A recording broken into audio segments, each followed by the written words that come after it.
Donc, après avoir accepté les dernières conditions de Facebook relatives à l'examination de ma boutique, je vais pouvoir venir cliquer sur Ajouter des articles pour ajouter mon tout premier article.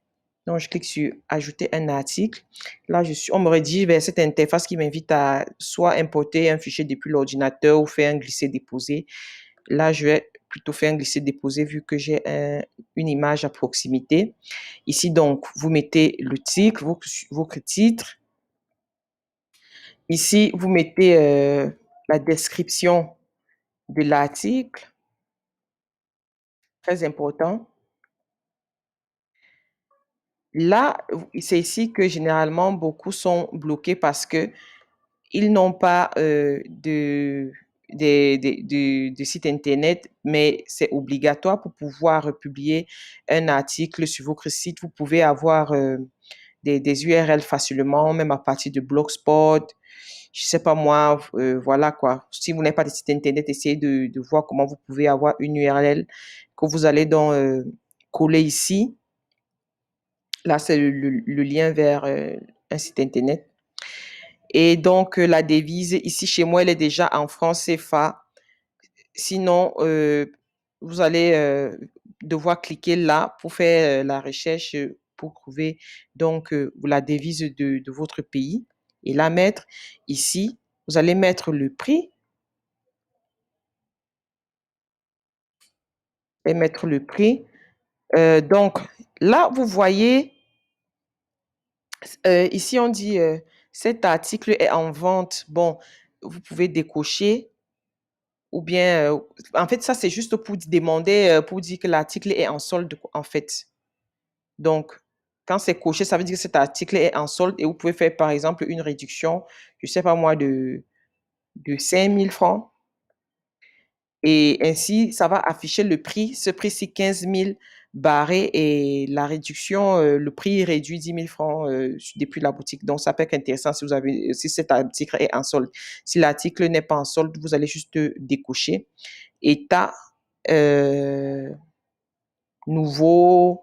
Bon, moi, c'est un article dématérialisé, donc forcément, il sera nouveau. Catégorie. Bon, moi, je ne vais pas mettre de catégorie.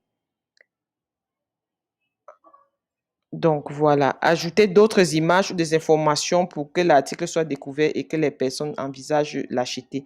Vous pouvez donc ajouter plusieurs photos du même article. Donc, nous, on va aller sur Terminer.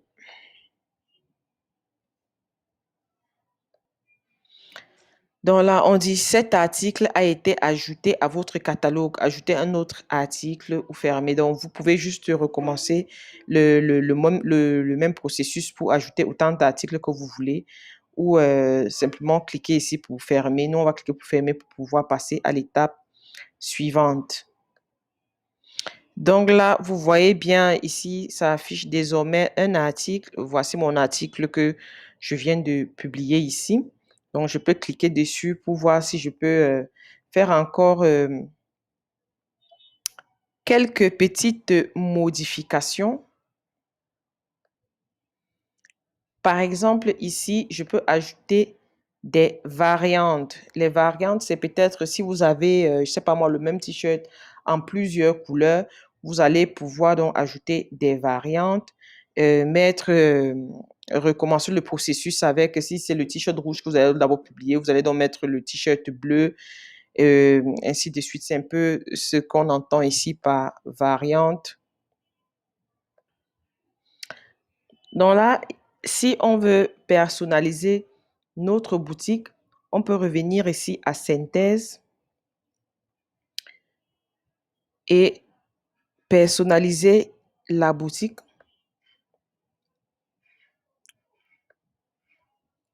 Personnaliser la boutique va permettre qu'on puisse aussi donner un design différent différent du design par défaut, mettre les couleurs de notre marque sur le texte, les boutons.